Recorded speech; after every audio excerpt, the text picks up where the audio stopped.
Chapter 6. Morrigan appeared in the throne room doorway with her arms wrapped protectively around two small figures. Arya and Lyra, Seraphina's remaining daughters. The healer's weathered face was etched with grim urgency as she hurried forward, the little girls clinging to her skirts with wide, frightened eyes. "Your Majesty," Morrigan called out, her voice cutting through the tense silence. "These children have something you need to hear." Marcus's triumphant expression flickered with the first hint of uncertainty. "What are they doing here? Children have no business in." "They were hiding in the corridor," Morrigan interrupted, her sharp gaze fixed on the beta. "Listening to everything. And they heard something that changes the situation considerably." Seraphina's heart clenched as she looked at her daughters. Arya, barely 3 years old but already showing signs of the intelligence she'd inherited, stood straighter than any child should have to. Beside her, 2-year-old Lyra clutched a small stuffed wolf, her green eyes, so like her mother's, bright with unshed tears. "Mama," Arya whispered, her small voice carrying clearly in the vast throne room. "Don't go with the bad man." "I have to, sweetheart," Seraphina said, kneeling down despite the pain shooting through her shoulder. "To protect Luna." "But he's lying," Arya said with the devastating honesty of childhood. "He told his men to hurt all of us. Even after you go with him." The words hit the throne room like a physical blow. Marcus's face went white, then flushed red with panic. "Children don't understand what they hear. They make up stories." "I heard him," Lyra piped up, her voice small but determined. "On the talking box. He said to kill us all once Mama comes back." Demon was moving before the words fully registered, crossing the space between them with deadly grace. His silver eyes blazed with a fury that made the very air crackle, and when he spoke, his voice carried the promise of violence. "Is that true, Marcus? Are you planning to murder innocent children?" "Of course not." Marcus backed toward the wall, his carefully constructed facade crumbling completely. "They're children. They misunderstood. Children's ears are often sharper than adults give them credit for," Morrigan observed coldly. She moved to stand beside Demon, her healer's instincts replaced by something far more dangerous. "And these little ones have learned to listen carefully when dangerous men are speaking. It's a survival skill their mother taught them." The visiting dignitaries and pack elders were backing away now, their faces reflecting horror and disgust. Whatever political sympathy Marcus might have commanded was evaporating in the face of child murder accusations. "You never intended to honor your bargain," Demon said, his voice soft with lethal rage. "You were going to take Seraphina and kill her daughters anyway." "They're liabilities," Marcus snarled, all pretense abandoned. "Witnesses to what she claims happened. Better they die now than spread lies later." The admission hung in the air like poison.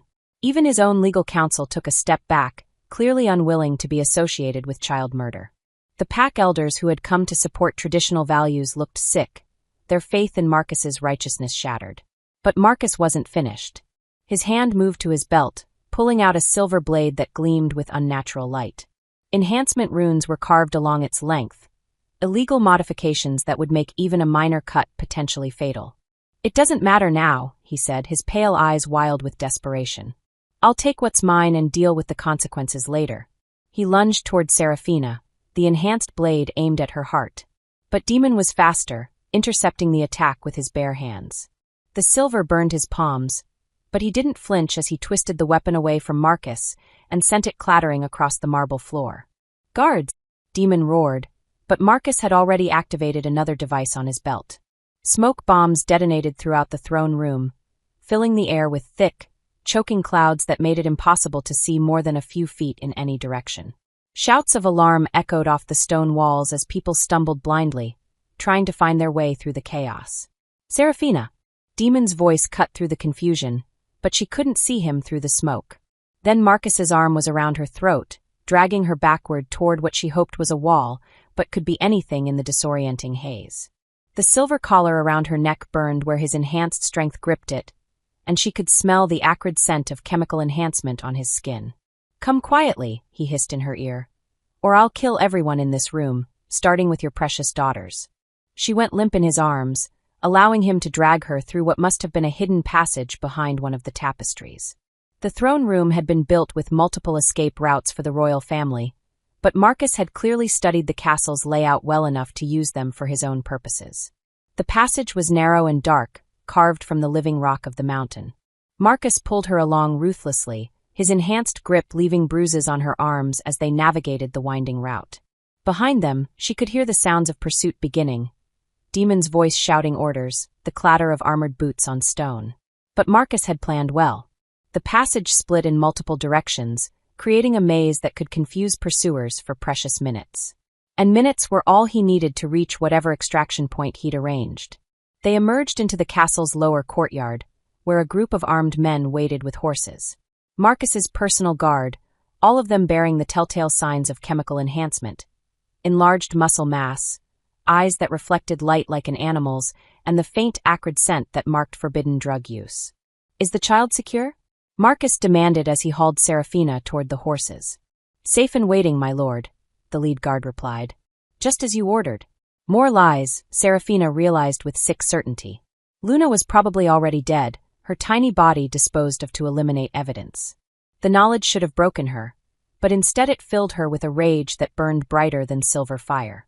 As Marcus lifted her toward one of the horses, she made her choice.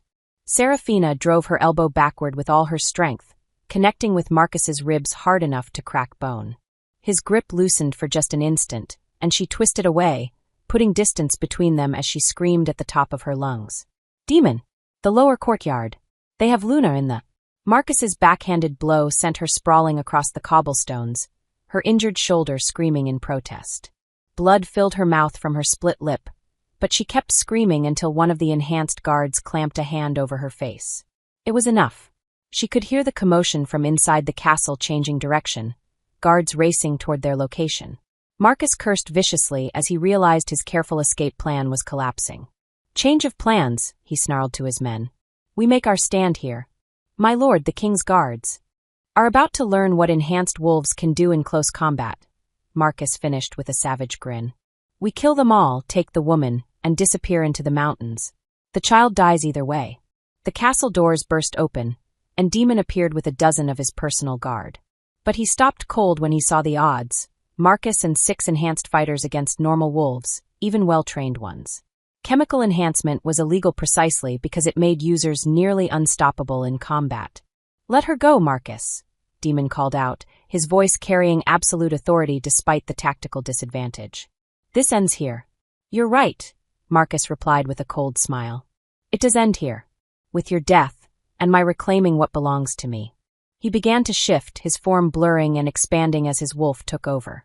But this wasn't the normal transformation Seraphina had seen countless times. Marcus's wolf form was huge, easily twice the size it should have been, with muscles that bulged unnaturally and eyes that glowed with chemical fire. His men followed suit, 6 enhanced monsters that looked like something from a nightmare rather than natural werewolves. They surrounded Demon and his guards, snarling with voices that carried the distorted echoes of drug-induced madness. "Illegal enhancement," Captain Thorne observed grimly, his sword already in his hand. "They're chemically modified." "I know," Demon replied, his own form beginning to shift. "Doesn't change what we have to do. But it changed everything about their chances of survival. Enhanced wolves were stronger, faster, and felt no pain. They fought with berserker fury until they were literally torn apart, making them nearly impossible to stop without massive numerical superiority. The battle erupted with savage violence. Marcus's enhanced pack fell on Demon's guards like monsters from the depths of hell, their claws and fangs tearing through armor and flesh with horrifying ease. The courtyard echoed with screams of pain and rage as the two forces clashed. Demon fought like a man possessed, his natural alpha strength allowing him to hold his own against the enhanced wolves. But even he couldn't be everywhere at once, and his guards were falling one by one to enemies that should have been impossible to defeat. Seraphina watched in horror as Captain Thorne went down under 2 enhanced wolves, his sword arm nearly severed before he managed to drive his blade through one attacker's heart. The man who had helped protect her was dying because of her, and the knowledge burned like acid in her chest. "Stop!" she screamed, struggling against the guard who held her. "Please, just stop."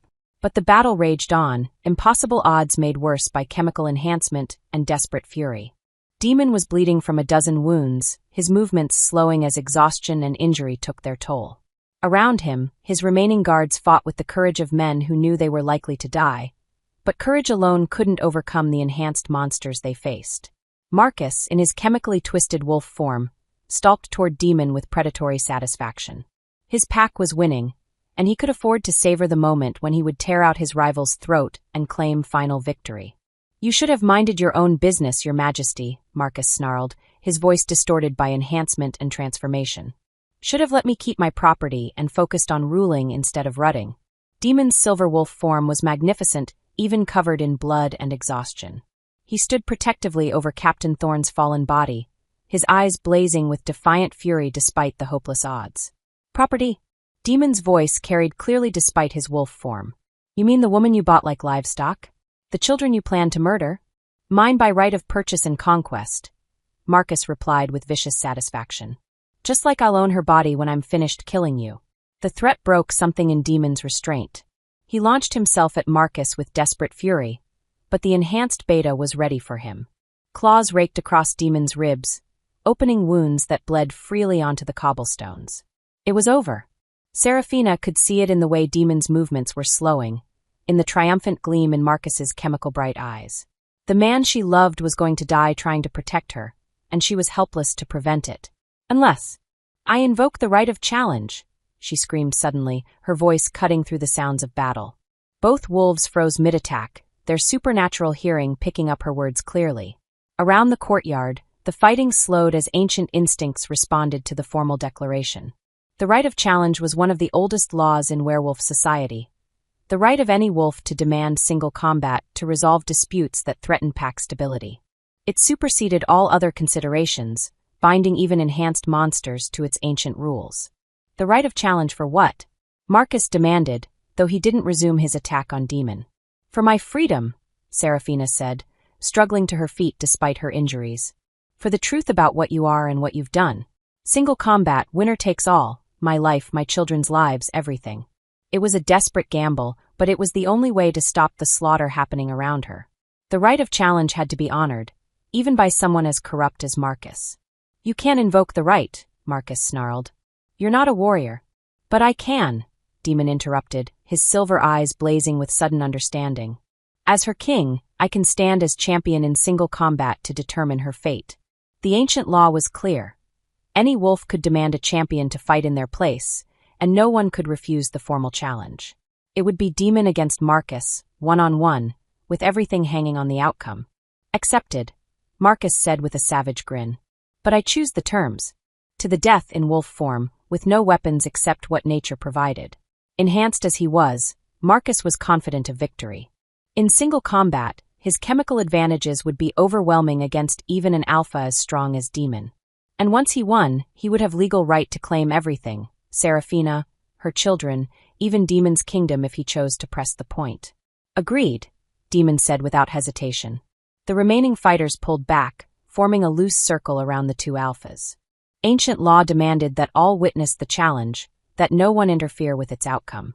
Even the enhanced wolves stepped aside, their drug-addled minds still bound by instincts older than civilization. Seraphina wanted to scream, to throw herself between them and stop this madness. Demon was already injured and exhausted, while Marcus was enhanced beyond natural limits. It wasn't a fair fight, it was execution disguised as honor. But the law was absolute. Once the challenge was formally accepted, it could only end with death. The two alphas circled each other in the growing dawn light, their wolf forms magnificent and terrible. Demon's silver coat was stained with blood from his wounds, but his eyes burned with unquenchable determination. Across from him, Marcus's enhanced form was a nightmare of unnatural muscle and chemical fury, his pale eyes glowing with drug-induced madness. "When I kill you," Marcus snarled, "I'm going to make her watch. Going to let her see what happens to men who think they can steal what belongs to me." "When I kill you," Demon replied with deadly calm, "she'll finally be free. And your name will be forgotten as the monster who preyed on innocence." They came together in a crash of fur and fangs that echoed off the courtyard walls. Natural strength against chemical enhancement, love against possession, justice against corruption. Everything Seraphina cared about hung in the balance of claws and teeth, decided by ancient law and modern horror. The battle that would determine all their fates had begun. Chapter 7. The courtyard fell silent except for the sound of two wolves circling each other in the pale dawn light. Ancient magic stirred in the air, the kind of primal power that had governed werewolf law for millennia. Once the right of challenge was invoked, the very stones seemed to hold their breath until justice was served. Serafina stood frozen between two of Marcus's remaining guards, silver chains now binding her wrists to prevent any interference. The metal burned against her skin, but the physical pain was nothing compared to the agony of watching the man she loved prepare to face an impossible enemy. Marcus's enhanced form was a perversion of nature, easily twice the size of a normal wolf, with muscles that bulged unnaturally beneath his pale coat. Chemical enhancement had turned him into something that belonged in nightmares rather than the natural world. His eyes glowed with drug-induced fury, and when he snarled, foam flecked his muzzle. Demon, despite his injuries from the earlier battle, moved with the fluid grace that marked him as a true alpha. His silver coat was matted with blood, and she could see the exhaustion in his movements, but his eyes burned with unquenchable determination. He was outweighed, outmatched, and fighting against supernatural advantages, but he was fighting for love, and that made him dangerous in ways Marcus couldn't comprehend. "Look at him," Marcus taunted, his voice distorted by enhancement chemicals. "Already wounded, already weak. This won't take long." Captain Thorne, propped against the courtyard wall with his arm in a makeshift sling, tried to stand. "Your Majesty, this isn't fair combat. Enhanced wolves shouldn't." "The challenge has been made and accepted," Demon replied, never taking his eyes off Marcus. "Ancient law supersedes all other considerations." But Serafina could see what the others missed. The slight tremor in Demon's left leg where Marcus had caught him with those terrible claws, the way he favored his right side where ribs were likely cracked. He was already operating at diminished capacity against an enemy who felt no pain and possessed superhuman strength. The first clash came without warning. Marcus launched himself forward with impossible speed, his jaws snapping for Demon's throat. Only supernatural reflexes saved the Alpha King as he twisted away, Marcus's fangs barely missing the vital artery. But the enhanced wolf's momentum carried him around in a tight circle, and his massive paw caught Demon across the ribs with bone-crushing force. The silver wolf went down hard, rolling across the cobblestones as blood sprayed from reopened wounds. "Demon!" Serafina's scream echoed off the courtyard walls as he struggled to regain his feet. Marcus was already moving, pressing his advantage with the relentless efficiency of a predator. His claws raked across Demon's shoulder, opening wounds that would have crippled a normal wolf. But somehow, Demon kept moving, kept fighting, even as his blood painted the ancient stones. The battle became a brutal dance of desperation and determination.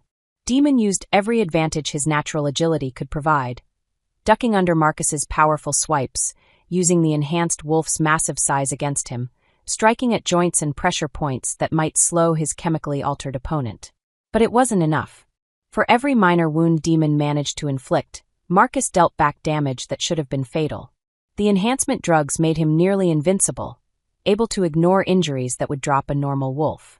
"You're dying slowly," Marcus snarled as he cornered Demon against the courtyard wall. "I could end this quickly, but where's the fun in that? I want her to watch you suffer." Demon's response was to launch himself directly at Marcus's throat, accepting terrible wounds to his flanks in exchange for the chance to sink his fangs into the enhanced wolf's neck.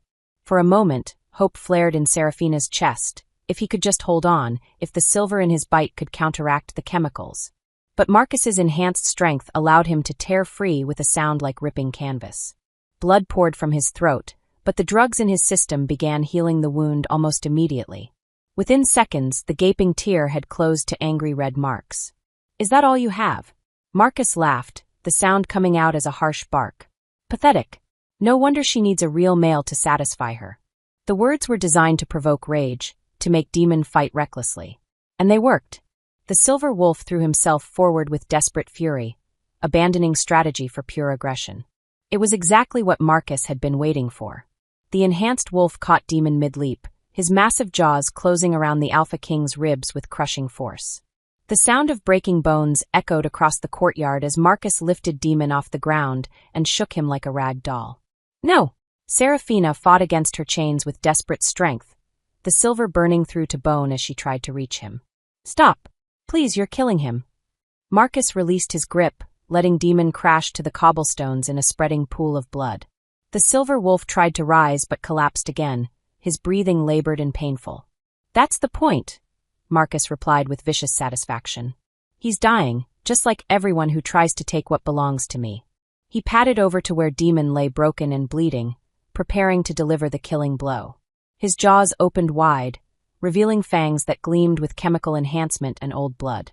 Serafina felt something break inside her chest, not physical, but spiritual. The mate bond that had been growing between them for weeks suddenly blazed to life with the force of a supernova. She could feel Demon's pain as if it were her own, could sense his life force flickering like a candle in the wind. "I love you," she whispered, the words carrying clearly in the dawn stillness. "I love you, Demon Blackthorn. With everything I am, everything I have, everything I'll ever be." The confession hit Demon like a physical blow. His silver eyes found hers across the courtyard, and for a moment the pain seemed to leave his face.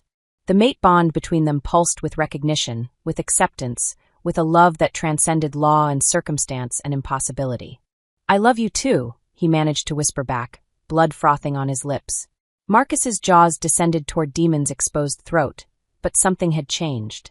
The words of love had awakened something primal in the silver wolf, something that went deeper than physical strength or chemical enhancement. At the last possible second, Demon rolled aside, Marcus's fangs closing on empty air. The enhanced wolf's momentum carried him forward, and Demon used that split second to regain his feet. But this was a different Demon than the one who had been losing the battle. The mate bond blazed between him and Serafina now, acknowledged and accepted by both of them. And that bond carried with it power older than pack law, older than civilization itself. The power of true mates united in love and purpose. Serafina felt it too, strength flowing from her into him through their spiritual connection. She poured everything she had into that bond, all her determination, all her fierce maternal protectiveness, all her desperate love for the man fighting for their future. "Take my strength," she whispered, knowing somehow that he could hear her. "Take everything I have and use it to protect our family." The transformation was visible to everyone watching. Demon's wounds were still there, still bleeding, but he moved with renewed power and purpose. His attacks became more precise, more devastating, guided by instincts that seemed to come from beyond the physical realm. Marcus sensed the change and attacked with renewed fury, but now he was fighting not just Demon, but the spiritual bond between true mates. Every blow he landed was cushioned by Serafina's love. Every wound he inflicted was shared and thereby weakened. The enhanced wolf's chemical advantages were still formidable, but they were no match for the metaphysical power of destiny itself. The tide of battle slowly began to turn. Demon's strikes found their marks more often, targeting pressure points and nerve clusters with surgical precision. Marcus's enhanced healing couldn't keep up with the accumulating damage, and for the first time since the fight began, uncertainty crept into his chemical bright eyes. "This isn't possible," he snarled, his massive form wavering slightly. "Nothing beats enhancement. Nothing." "Love does," Demon replied, his voice carrying clearly despite his injuries. "Love and the bond between true mates." He feinted left, then struck right, his fangs finding the major artery in Marcus's throat. This time, when the enhanced wolf tried to break free, Demon held on with the desperate strength of a man fighting for his mate's life. Silver poisoning from Demon's bite began to counteract the chemical enhancement in Marcus's bloodstream. The unnatural size began to diminish, the glowing eyes started to dim, and for the first time in years, Marcus felt genuine fear. "Release me," he gasped, his voice returning to normal as the drugs were neutralized. "I yield. I invoke surrender." But there could be no surrender in a death match. Ancient law was clear. The challenge could only end with one combatant dead. "You had your chance to yield," Demon replied coldly, his grip tightening. "When you chose to enhance yourself with illegal drugs. When you planned to murder innocent children. When you tortured and enslaved the woman I love." Marcus's struggles grew weaker as the silver poisoning spread through his system. The chemicals that had made him nearly invincible were now working against him, making his body hypersensitive to the toxin. "Please," he whispered, all his arrogance and cruelty stripped away by impending death. "I'll leave. I'll disappear. You'll never see me again." "No," Serafina said quietly, her voice carrying across the silent courtyard. "There can be no mercy for monsters who prey on children. No forgiveness for slavers and murderers." Her words sealed Marcus's fate. Demon's jaws closed with final force, and the enhanced wolf's struggles ceased forever. But victory came at a terrible cost. As Marcus's body went limp, Demon collapsed beside it, his own injuries finally overwhelming him. The mate bond that had given him strength during the fight now carried a different message. He was dying, his life force ebbing away like water through cupped hands. "Demon!" Serafina fought against her chains with renewed desperation as Captain Thorn limped forward to unlock them. The moment she was free, she ran to where he lay bleeding on the ancient stones. His human form had returned with unconsciousness, and she could see the full extent of his injuries. Broken ribs, punctured lung, massive blood loss from dozens of wounds. Even with werewolf healing, the damage was too severe. She gathered him into her arms, cradling his head against her chest as his labored breathing grew shallower.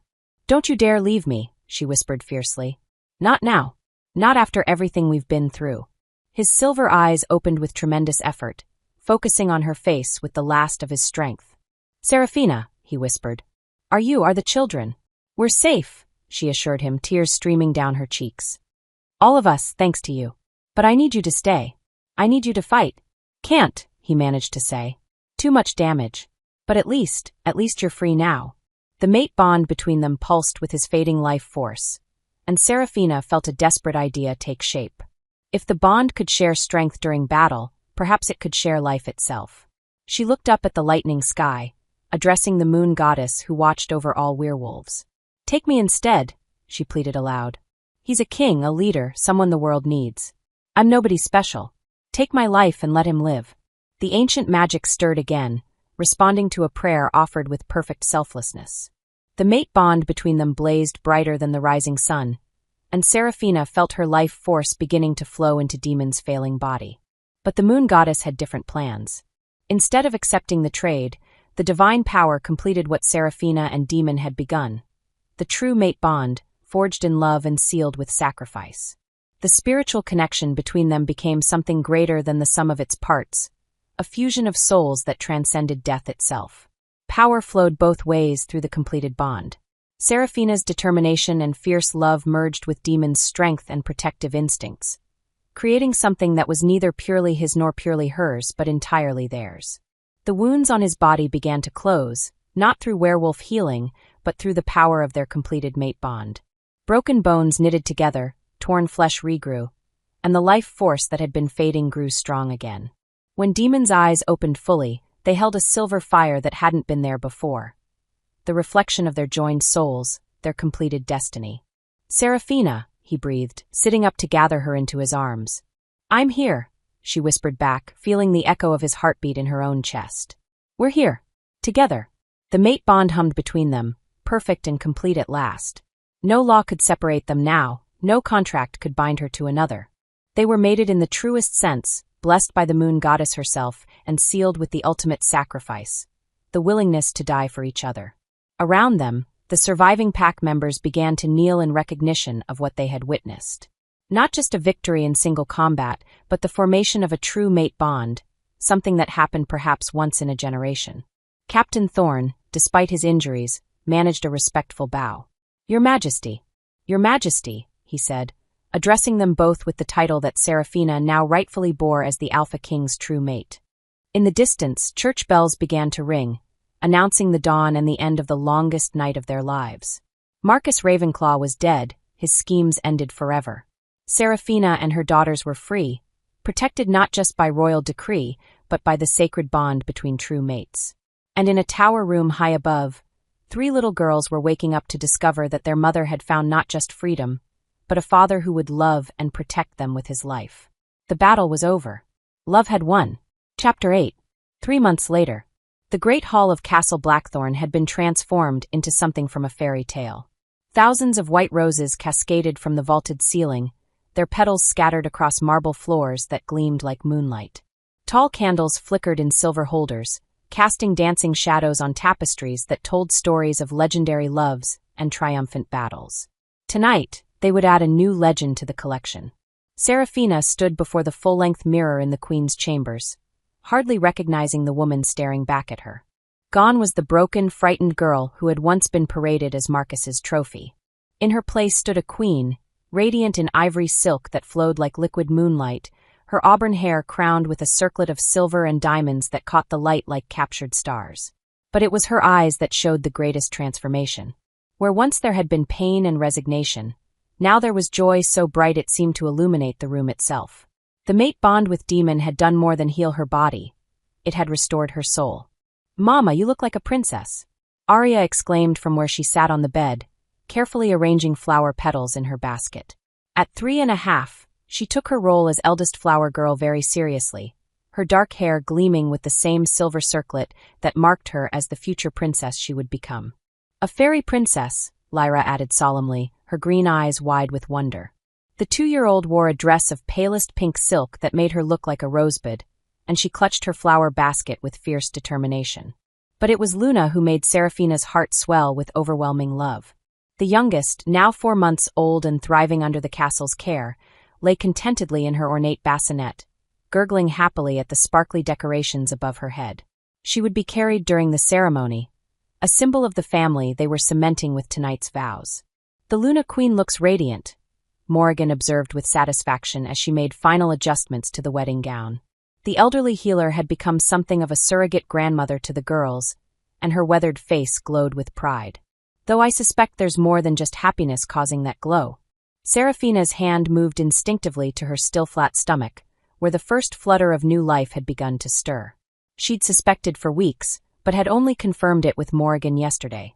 Tonight, after the ceremony, she would tell Demon that their love had already created new life.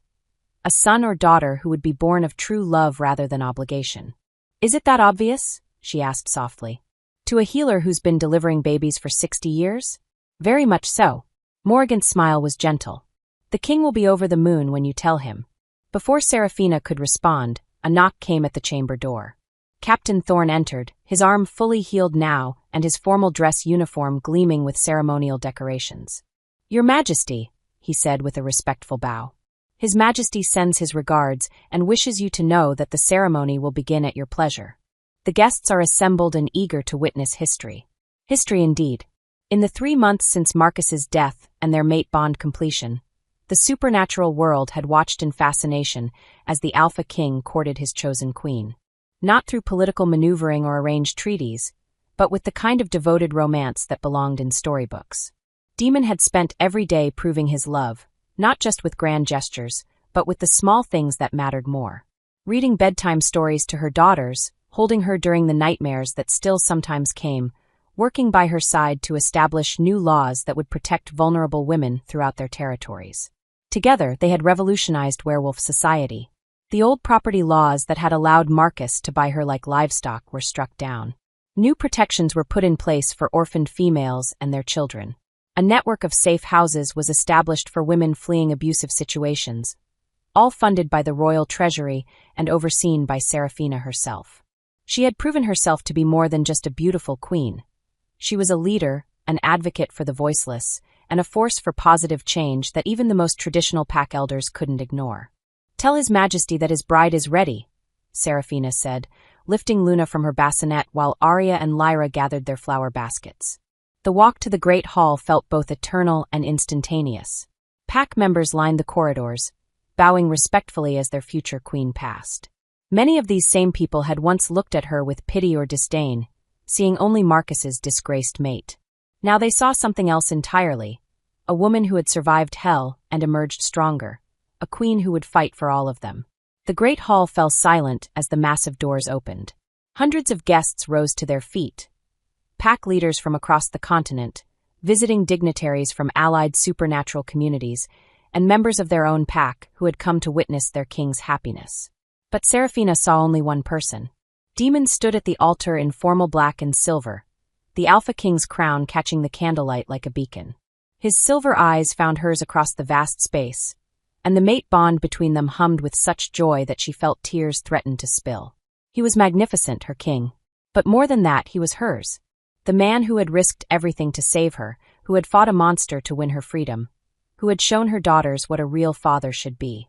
Arya and Lyra preceded her down the aisle, scattering rose petals with the serious concentration of children given an important job.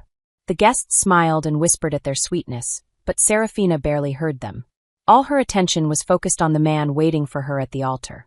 When she finally reached him, Demon stepped forward to take Luna from her arms, cradling the baby with the same gentle strength he'd shown from the beginning.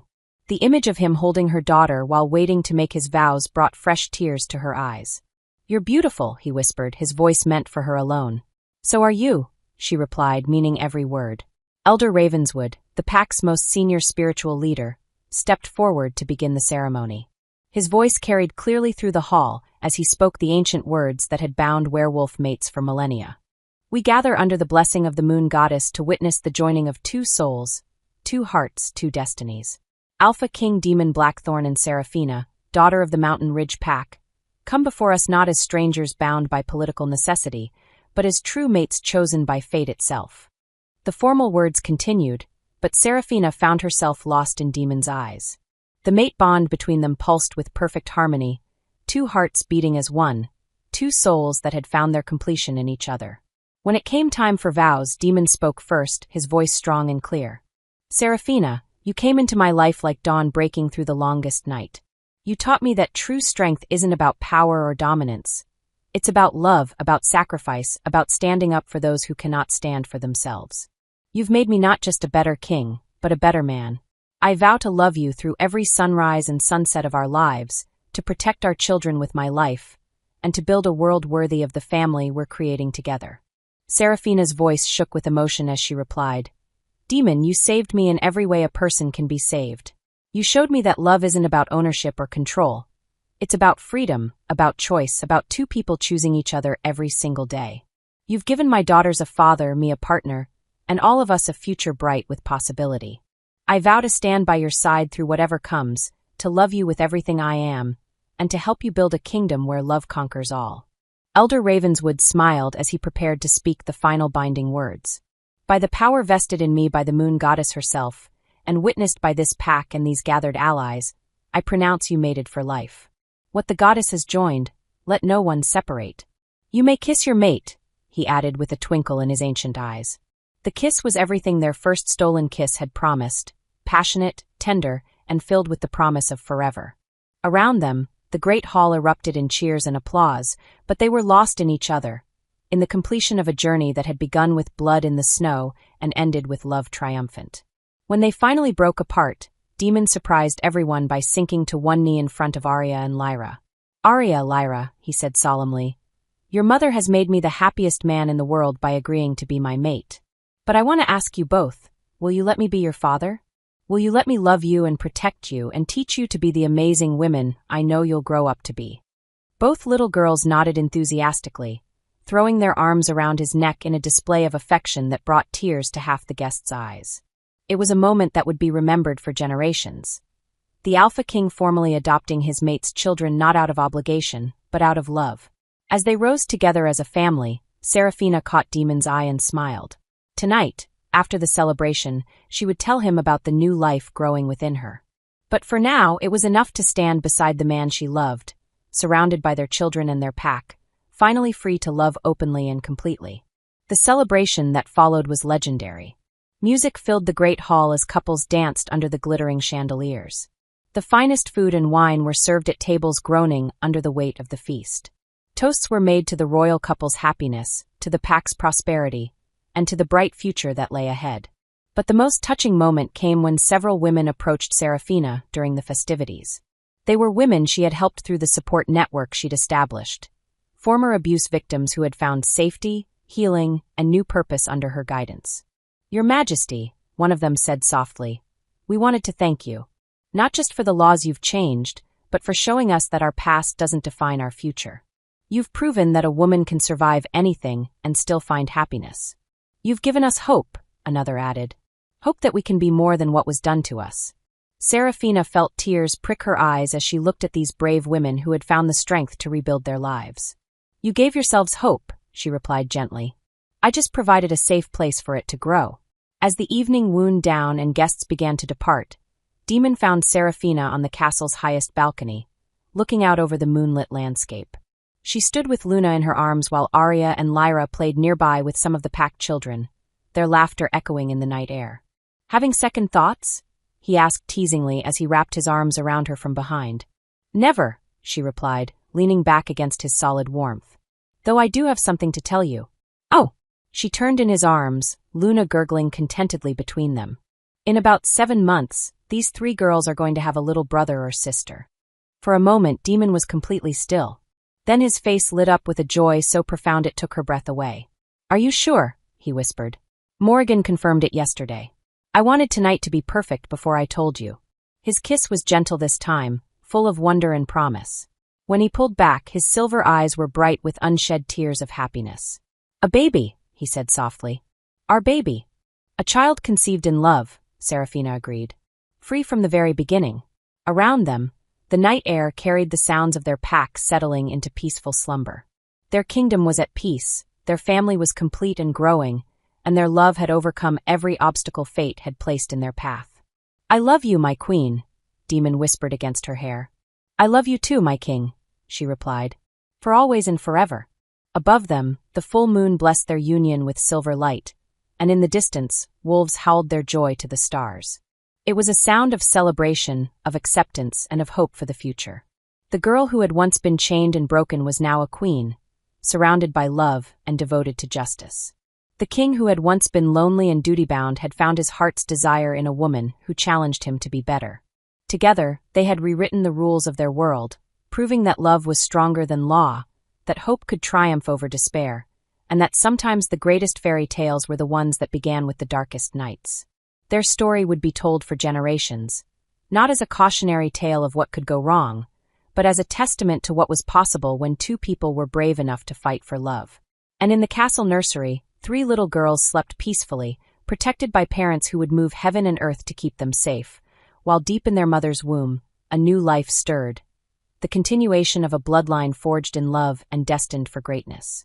The dawn of their new love had become the foundation of a dynasty that would endure for centuries, built not on conquest or fear, but on the simple, revolutionary idea that everyone deserved to be loved. Chapter 9. 1 year later. The morning sun streamed through the tall windows of the royal study, casting golden light across the mahogany desk where Serafina sat reviewing the latest reports from across their territories. Her pregnancy was now showing prominently beneath her flowing emerald gown, and she unconsciously rubbed her rounded belly as she read through the documents that told the story of a kingdom transformed. A soft knock interrupted her concentration. "Come in," she called, setting aside a report on the latest safe house establishment in the Northern Territories. Captain Thorne entered, followed by a nervous-looking young man she didn't immediately recognize. The stranger bore the dusty clothes and weary expression of someone who had traveled far and fast. "Your Majesty," Thorne said with a respectful bow. "This is Garrett Moonstone, formerly of the Mountain Ridge Pack. He has information about your birth family that you requested we investigate." Serafina's heart stopped for a moment. She had asked Demon to look into what had really happened to her original pack, needing closure about the massacre that had left her orphaned and vulnerable to Marcus's predations. But she hadn't expected results so quickly. "Please sit," she said gently, gesturing to the chair across from her desk. "What news do you bring?" Garrett perched nervously on the edge of the chair, his hands twisting his travel cap. "Your Majesty, I was part of the Mountain Ridge Pack when the attack happened. I was away on a hunting expedition with several other young males when the rogues struck." "You survived," Serafina breathed, hope and pain warring in her chest. "We all did, the 12 of us who were away. But when we returned," his voice broke slightly. "The pack was gone. Everyone dead or disappeared. We found evidence that some had been taken by slavers, but we were just young males with no alpha to lead us. We didn't know how to track them or who to fight." Serafina leaned forward, her pulse quickening. "Others were taken? Not just me. At least 6 females and several children, based on the tracks we found. But Your Majesty." Garrett's eyes grew bright with excitement. "That's not all. 3 of the females escaped their captors 6 months ago. They're alive, living in a settlement near the western border under assumed names. When word spread about your wedding to the Alpha King, one of them recognized the name Serafina of Mountain Ridge from the royal announcements. The room seemed to spin around her. Family. Real blood family, not just the chosen family she'd built with Demon and her daughters. Women who had survived the same hell she had endured, who might understand her journey in ways no one else could. "Where are they?" she asked, her voice barely above a whisper. "Safe, Your Majesty, but afraid to come forward. They've been hiding for so long, they weren't sure if it was really you or if it might be some kind of trap." Garrett reached into his travel pack and pulled out a small, worn piece of cloth. "But they sent this." Serafina took the fabric with trembling hands. It was a piece of her childhood blanket, the one her mother had made for her before the fever took her when Serafina was just 10 years old. She'd thought it was lost forever in the massacre. Cousin Maya saved it when the slavers took her, Garrett explained gently. She's kept it all these years, hoping someday she'd find you again. Maya, her father's brother's daughter, only 2 years older than herself. They'd been as close as sisters before the attack. The knowledge that she was alive, that she had kept a piece of their shared childhood, broke something open in Serafina's chest. Bring them home, she said firmly, tears streaming down her cheeks. Send a full royal escort and bring them home immediately. And Garrett, thank you. You've given me a gift beyond price. After Garrett left to arrange the escort, Serafina sat alone with the piece of fabric, memories flooding back. Her father's laugh, her mother's lullabies, the warmth of a pack that had loved and protected her before violence tore it all away. For the first time since childhood, she felt truly complete, not just as Demon's mate or her daughter's mother, but as herself, with roots that went deeper than survival. 2 hours later, Demon found her still sitting there, the cloth clutched in her hands. Love. He moved to her side immediately, concern creasing his features. Thorn told me about the messenger. Are you all right? I have family, she said wonderingly. Real family. Maya and 2 others from my birth pack. They survived, Demon. They survived and they're coming home. His arms came around her immediately, holding her as she wept, not from sadness this time, but from overwhelming joy. The mate bond between them thrummed with his happiness for her, his understanding of what this meant. We'll prepare rooms in the family wing, he said against her hair. They'll want for nothing ever again. There's something else, she said, pulling back to look at him. Garrett mentioned that there might be more survivors scattered across the territories. People who went into hiding after escaping various slavers and traffickers. Demon's expression grew thoughtful.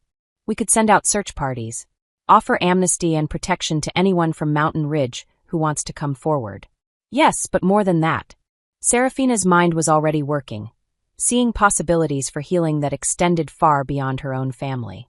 We could create a registry, a way for survivors of pack massacres to find each other, to reconnect with family they thought was lost forever. It was the kind of systemic change that had marked their reign from the beginning, taking personal tragedy and transforming it into hope for others. Demon smiled, the expression filled with pride and love. I'll have the legal scholars draft the framework immediately, he promised. The Lost Wolves Registry, a way to bring families back together.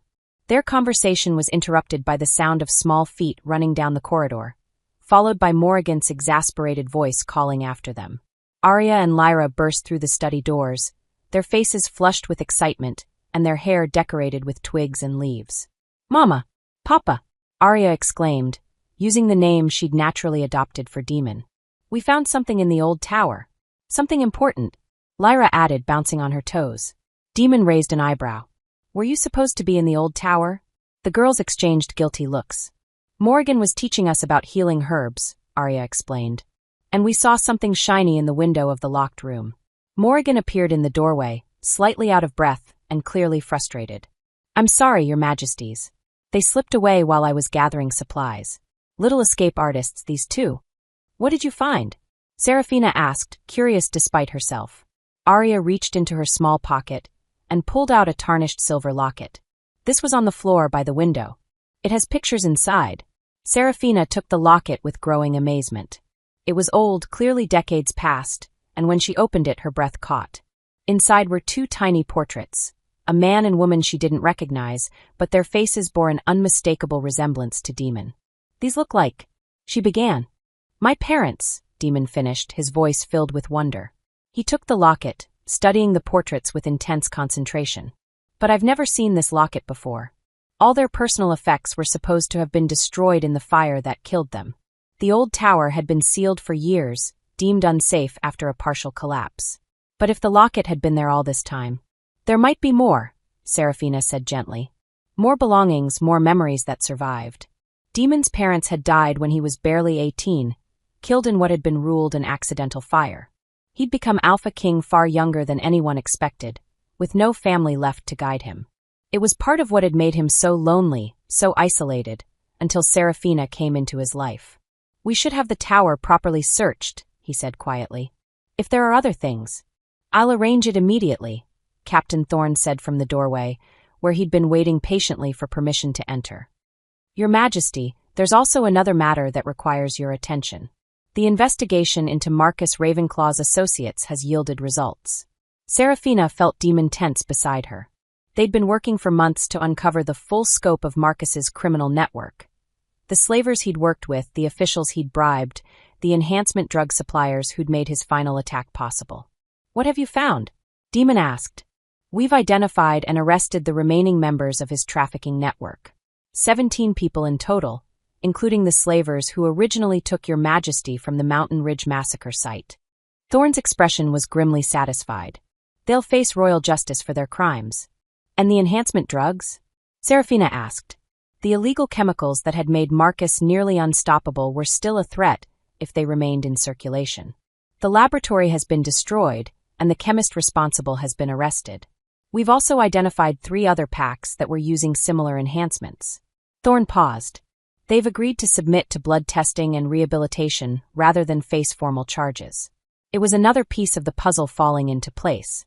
Marcus's death had been just the beginning. Dismantling the entire network of corruption and cruelty he'd built had taken months of careful investigation. "There's one more thing," Thorne continued. "We found records in Marcus's private study. Financial documents showing payments to officials in multiple territories, including some very highly placed individuals." Demon's expression darkened. "Bribery? And worse. Evidence of a conspiracy to undermine your authority, Your Majesty. The plan was to use Your Majesty's obsession with Serafina to justify a challenge to your rule. If Marcus had succeeded in killing you during the death match, several pack leaders were prepared to support his claim to the throne." The scope of the betrayal was staggering. Marcus hadn't just been trying to keep Serafina. He'd been planning a coup, using their love as the justification for overthrowing the rightful king. "How many were involved?" Serafina asked, her voice tight with anger. 7 pack leaders, 3 members of the Royal Council, and a dozen minor officials. They're all in custody now, and their territories are being administered by loyal appointees until permanent replacements can be chosen. "They'll face trial," Demon said firmly. "Full trials with evidence presented publicly. The pack needs to see that such corruption will not be tolerated." It was the kind of decisive action that had marked Demon's reign from the beginning, but tempered now with the wisdom that came from having a true partner. Serafina's influence had taught him to balance justice with mercy, to seek solutions that healed rather than simply punished. "Speaking of trials," Thorne continued, "there's good news as well. The women we've rescued from various trafficking operations have been making remarkable progress. Dr. Miranda reports that the support programs Your Majesty established are exceeding all expectations." Serafina felt a warm glow of satisfaction. The network of safe houses and counseling services she'd created had grown into something far larger than she'd originally envisioned. Dozens of women were finding their way back to health and independence, learning to trust again after years of abuse. "I'd like to visit the newest facility next week," she said, "before travel becomes too difficult." She touched her rounded belly meaningfully. "I'll arrange appropriate security," Thorne replied with a small smile. "Though I suspect the women there will provide their own protection. You've become something of a legend among abuse survivors, Your Majesty." After Thorne left to arrange the various tasks they'd discussed, the family spent the afternoon together in the castle gardens. Arya and Lyra played with Luna, who was now crawling with determined enthusiasm and getting into everything she could reach. Demon worked on correspondence while keeping one eye on his daughters, and Serafina reviewed architectural plans for a new school they were building in the capital. It was domestic and peaceful and perfect, the kind of afternoon she'd never dreamed possible during her darkest days as Marcus's prisoner. "Papa," Arya said suddenly, looking up from where she was showing Luna how to pet a butterfly, "will our baby brother be king someday?" Demon looked up from his letters, smiling. "How do you know it's going to be a brother?" "Luna told me," Arya said matter-of-factly. "Luna can't talk yet, sweetheart," Serafina pointed out gently. "She talks to me," Arya insisted. "She says the baby is a boy and he's going to be really strong like you, Papa." Lyra nodded solemnly. "She told me too. And she says he's going to help us protect other kids who are scared." Serafina and Demon exchanged glances. Their daughters had always been perceptive beyond their years, but lately they'd been making comments that suggested an almost supernatural awareness of things they couldn't possibly know. "Well," Demon said carefully, "if the baby is a boy, then yes, he'll likely be king someday. But that's many years away, and there's much for him to learn first." "We'll help teach him," Arya said confidently, "about being kind to people who are hurt, and making sure everyone has enough food, and never letting bad people hurt children. The simple wisdom of a 4-year-old child, but it captured everything they'd been working toward. A kingdom built on compassion rather than conquest, where strength was measured by protection rather than domination. As the sun began to set, painting the gardens in shades of gold and rose, Serafina felt a deep sense of completion. Not just because of the baby growing within her, or the family they'd built, but because every loose thread of their story was finally being woven into place. Her birth family was coming home. The criminals who'd destroyed so many lives were facing justice. The corrupt officials who'd plotted against them were removed from power. The women who'd suffered as she had were finding healing and hope. And in the old tower, workers were carefully cataloging the belongings of Demon's parents, giving him back pieces of his own history he'd thought lost forever. "What are you thinking about?" Demon asked softly, settling beside her on the garden bench. "Everything," she replied, leaning into his warmth. "How all the broken pieces are finally fitting together into something beautiful." "No more nightmares?" he asked, concern evident in his voice. The nightmares had plagued her for months after Marcus's death. Dreams of silver chains and chemical-bright eyes, of her daughters being taken while she stood helpless. But they'd been fading gradually, replaced by dreams of light and laughter and endless possibilities. "Not for weeks now," she assured him. I think I'm finally healed. Really, truly healed." The mate bond between them pulsed with contentment, two souls that had found their perfect completion in each other. Around them, their daughters played with the unconscious joy of children who had never known fear, never doubted that they were safe and loved. In the distance, church bells began to ring, marking the hour and calling the pack to evening prayers. It was a sound Serafina had learned to love, not the harsh clang of alarm or warning, but the gentle chime of a community at peace with itself. "I love you," Demon said suddenly, his voice soft with wonder, as if he still couldn't quite believe she was real. "I love you too," she replied, the words carrying the weight of everything they'd overcome together. Always and forever. Above them, the first stars were beginning to appear in the darkening sky, and somewhere in the castle nursery, their growing son kicked strongly against her ribs as if eager to join the family that waited for him. Their story had begun with blood and virgin snow, with screams and chains and desperate survival. But it was ending, or perhaps beginning again, with love triumphant, justice served, and a future bright with infinite possibility. The broken had been made whole. The lost had been found. And love, as always, had conquered all. Epilogue. 5 years later. The laughter of children echoed through the rose garden of Castle Blackthorn as 4-year-old Prince Alexander chased his older sisters around the fountain, his dark curls bouncing with each determined step. Despite being the youngest, he was already showing signs of the alpha strength he'd inherited from his father, though it was tempered by the gentle compassion he'd learned from his mother. "Alex, you can't catch all of us," 9-year-old Arya called out, her voice bright with mirth as she helped 6-year-old Luna climb onto the fountain's edge. At nearly 10, Arya had grown into a thoughtful, intelligent girl who naturally took charge of her siblings with the kind of protective instincts that would serve her well as a future leader. "Can too," Alex declared with the absolute confidence of a child who had never been told he couldn't do anything. "Mama says I'm getting really fast." Serafina watched from the garden bench where she sat with Maya, her cousin who had become not just family, but her closest confidant and advisor. The years had been kind to Maya. The haunted look that had shadowed her eyes when she first arrived had been replaced by peace and purpose. She now oversaw the Lost Wolves Registry, helping dozens of families reconnect across the kingdom.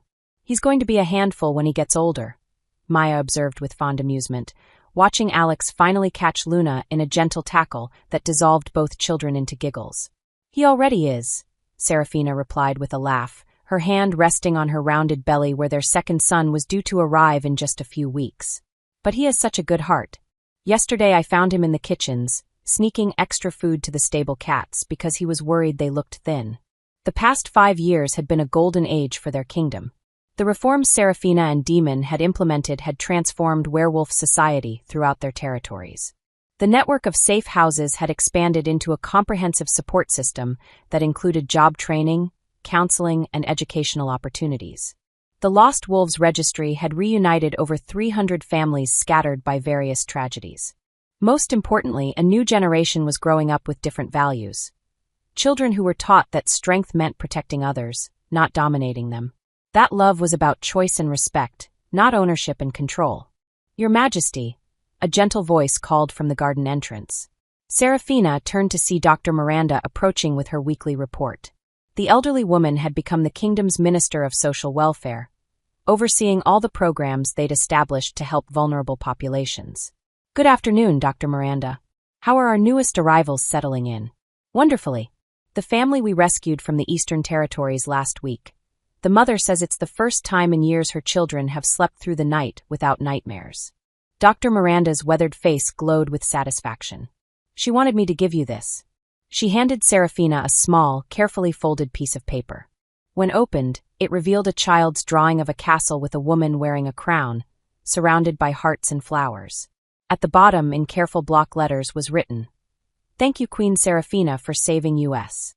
Tears pricked Serafina's eyes as she studied the simple artwork. 5 years later, and these moments still moved her deeply.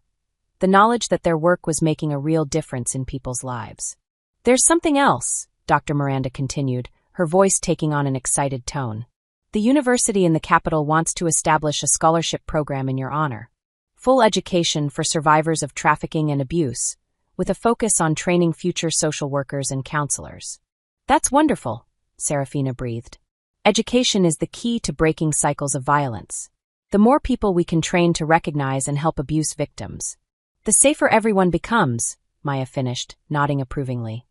I'll work with them on the application process. Make sure we're reaching the people who need it most. Their conversation was interrupted by the arrival of Demon, still dressed in his formal council robes, but with his sleeves rolled up and his crown slightly askew. Clear signs that he'd abandoned official duties to come play with his children. Alex immediately ran to him, launching himself into his father's arms with complete confidence that he'd be caught. Papa, I caught Luna and almost caught Arya, Alex announced proudly. Did you now? Demon's eyes twinkled with amusement as he settled Alex on his hip. And did you remember to be gentle? Always gentle, Alex recited solemnly, though his grin suggested he'd enjoyed the chase thoroughly. Demon's transformation over the years had been as remarkable as Serafina's. The lonely, duty-bound king had become a devoted father who never missed a bedtime story, a husband who still brought her flowers for no reason other than seeing her smile, and a ruler who governed with both strength and compassion. How did the council meeting go? Serafina asked as he settled beside her on the bench, Alex climbing into his lap with the easy affection of a much-loved child. Productive. The Northern Territories want to implement our education reforms, and the coastal pacts are requesting help establishing their own safe house networks. He paused, his expression growing more serious. There was also news from the borderlands. Another trafficking ring has been discovered, and the local authorities are asking for our assistance. Serafina felt the familiar fire of determination kindle in her chest. Even after all these years, knowing that people were still suffering, still being bought and sold like property, made her want to fight. I want to go, she said immediately. You're 8 months pregnant, Demon pointed out gently, his hand moving to cover hers on her belly. I know, but... Mama, Arya interrupted, appearing at her side with the kind of serious expression that meant she'd been listening to the adult conversation.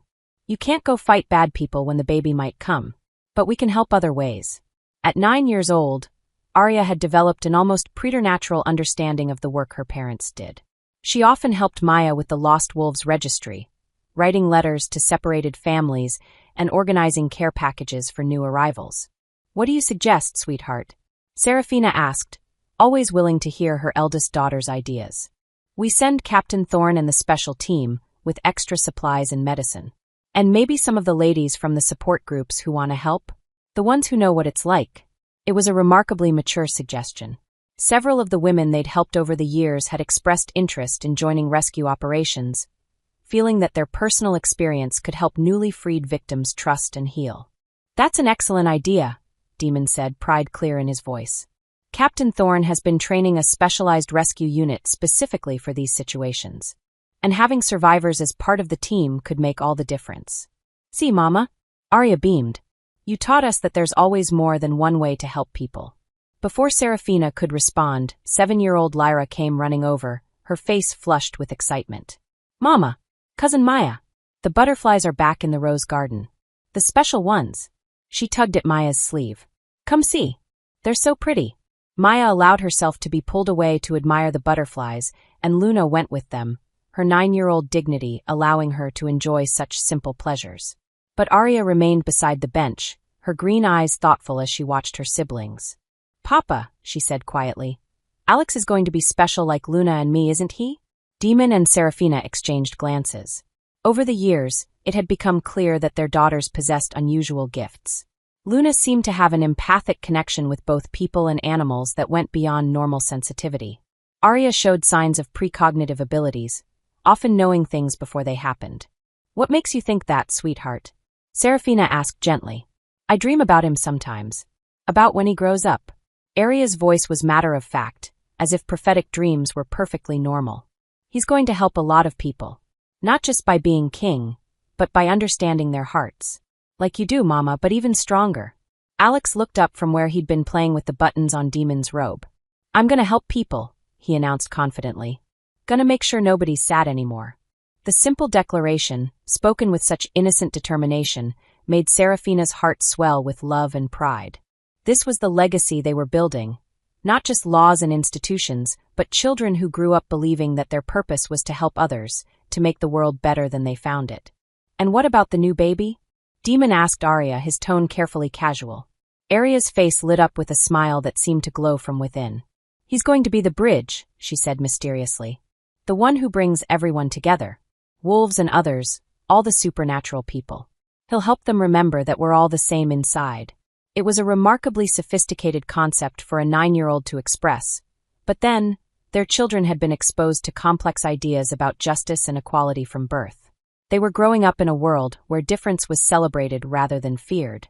As afternoon faded into evening, the family gathered in the great hall for dinner. The massive table that had once been used for formal state dinners now hosted a different kind of important meeting. A family sharing their day, their dreams, their love for each other. Luna chattered about the new foal in the stables that she was sure was sad because it missed its grandmother. Lyra described in elaborate detail the fairy house she was building in the garden. Alex proclaimed his intention to marry his horse when he grew up because "Princess is the prettiest and nicest girl I know." But it was Arya who provided the evening's most meaningful moment. "Mama," she said as dessert was being served, "do you remember being scared when we were little?" Serafina's hand paused in cutting Alex's cake. "I remember many things about when you were little. What specifically are you thinking about?" "The bad time. Before Papa came to save us." Arya's young face was serious but not sad. "I used to have nightmares about it sometimes. But I don't anymore." "Why do you think that is?" Demon asked gently. "Because I understand now that it made us stronger. Not the bad things, those were just bad. But surviving them and learning to love afterward and helping other people do the same." She paused, searching for the right words. "The bad time made us who we are. And who we are helps other people become who they're supposed to be." The wisdom in those words, coming from a child who had been barely 4 years old during their darkest days, took Serafina's breath away. Arya was right. The trauma hadn't been meaningful in itself, but their response to it, their choice to transform pain into purpose, had created something beautiful. "You're going to be an amazing leader someday," Serafina told her daughter, her voice thick with emotion. "We all are," Arya replied confidently. "Because you and Papa taught us that being a leader means taking care of everyone, especially the ones who can't take care of themselves." Later that night, after the children were tucked into bed with their customary stories and songs, Serafina and Demon walked through the castle halls, checking on their domain. The corridors that had once echoed with political intrigue and cold formality now rang with laughter and purposeful activity. They paused in the nursery, where Alex's crib stood ready for its new occupant, and Luna slept peacefully in her bed, clutching the stuffed wolf that had been her comfort object since toddlerhood. "Do you think Arya is right?"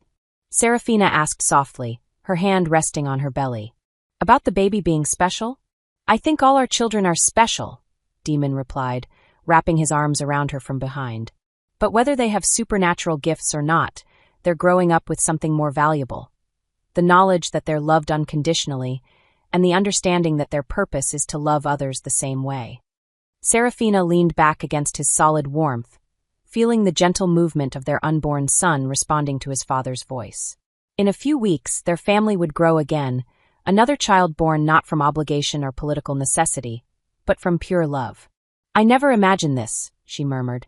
"When I was chained in that snow, bleeding and hopeless, I never dreamed that life could become something so beautiful." The most precious gifts often come from the darkest places, Demon replied, his lips brushing against her hair. Because they teach us to treasure the light. Through the nursery window, moonlight streamed across the peaceful kingdom they had built together. A realm where love conquered fear, where justice protected the vulnerable, where children grew up believing that their dreams could change the world. And in the distance, the sound of wolves howling carried on the night air. Not in sorrow or anger, but in joy, celebrating the pack that had found its way home at last. The end. Thank you for listening to this story. Like, share, and subscribe for more.